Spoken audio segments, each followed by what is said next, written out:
करण अर्जुन जो अपने घर से ज्यादा मंदिर में और खेतों में पाए जाते हैं। माँ के माथे पे या तो टीका होता है या फिर खून के निशान होते हैं जो दुर्जन की देन होते हैं। खेतों में ये सुबह से ही गाना स्टार्ट कर देते हैं और इनका गाना शाम तक चलता है। इस फिल्म की खासियत ये है कि जो रियल में दुश्मन है ना, वो इस फिल्म में भाई भाई है और दोनों के देखो कितने प्यार से साथ में गाना गा रहे हैं। पूरी फिल्म में ये माँ के पैर छूते रहते हैं और माँ इनका हाथ पकड़ के चूमती रहती है। शायद ये दिखाना चाहती है कि देखो हम माँ बेटों में कितना प्यार है। अब देखो ये खेतों में भी गाने गा रहे हैं, इनका गाना कभी खत्म ही नहीं होता है। पूरी फिल्म में इनका गाना चलता है और ये जब देखो गुलेर मारता रहता है और इनके पीने के लिए पानी भी नहीं होता, इसलिए बेचारी कोई मटका लेके जाती है, उसका मटका तोड़ के पानी पीते हैं और माँ बड़ी खुश होती है। और ये माँ के निवाले के इतने दीवाने होते हैं कि माँ जिसको निवाले देती है उसके मुंह से तोड़ के खा लेते। माँ ने इनको खाने के मैनर्स भी नहीं सिखाए, तरह झपट के खाना खा रहे हैं और माँ बस अपने गम में डूबी रहती है। शायद इनके पास घर है ही नहीं। अब देखो यही खेतों में गाना गाते खेतों में सो जाएंगे और एक दूसरे के ऊपर सर रख के सो जाते हैं। इतने बड़े बड़े बेटे हैं लेकिन शायद कमाने का कुछ सिखाया ही नहीं इसको। गाने से ही घर नहीं चलता मैडम, आप थोड़ा इनको कमाने का भी सिखा देती, कोई हुनर सिखा देती, पढ़ा लिखा देती तो ये कुछ काम भी कर लेते। ऐसे खेतों में नहीं रहना पड़ता।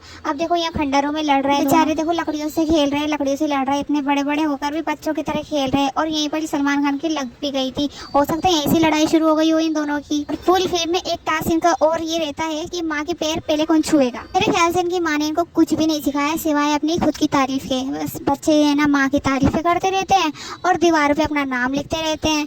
दोनों बच्चे अपना दीवार पे नाम लिखते हैं और माँ भी उनको देख के बड़ी खुश होती है। जबकि इंडिया की तो ज्यादातर दीवारों पे लिखा होता है कि यहाँ पोटी करना मना है, पर दीवारों पे अपने नाम के बजाय कुछ अच्छा लिख देते तो गाँव थोड़ा डेवलप हो जाता। और ये देखो इनका गाना गाते गाते शाम भी हो गई। करण अर्जुन मानो कह रहे हो कि माँ आप कौन सा टास्क पूरा करना है। रेलगाड़ी खेल रहे तीनों, ये इनका टास्क है। तो फाइनली इनके घर के दर्शन हो ही गए। अब माँ इनको अपनी सैड स्टोरी सुनाती रहती है और ये दोनों बोर होते रहते हैं। माँ को शायद बोलने में तकलीफ होती है, बड़े चबा चबा के डायलॉग बोलते और इतनी धीरे धीरे बोलती। करण अर्जुन को गुस्सा आता है और वो बोर होके सो भी जाते हैं। सोचते होंगे कि इसके भाषण सुनने से तो अच्छा है कि दुर्जन हमें मार ही दे। फिर इनकी विश पूरी भी हो जाती है और दुर्जन इनको मार भी देता है। फिर इनकी माँ दुर्गा माँ के मंदिर में जाती है और अपना सर पीट पीट के उसे टॉर्चर करती है कि मेरे बच्चों को वापस दे दे, नहीं तो मैं यही सर पीटती रहूं। एंड दुर्गा माँ कहती है ओके ठीक है ले ले, लेकिन लगता है यही प्यार अपने पति के लिए नहीं दिखाया। अगर दिखाती तो पति का भी पुनर्जन्म हो जाता। और आखिरकार करण अर्जुन लौट ही आते हैं अपनी माँ के पास और 20 साल बाद ही इनकी माँ ने शावर ले लिया था और अब अच्छी दिखा। करण अर्जुन भी मानो कह रहे हो कि कोई 20 साल पुरानी स्टोरी मत सुनाना, दुर्जन की सारी कहानी हमें पता है प्लीज।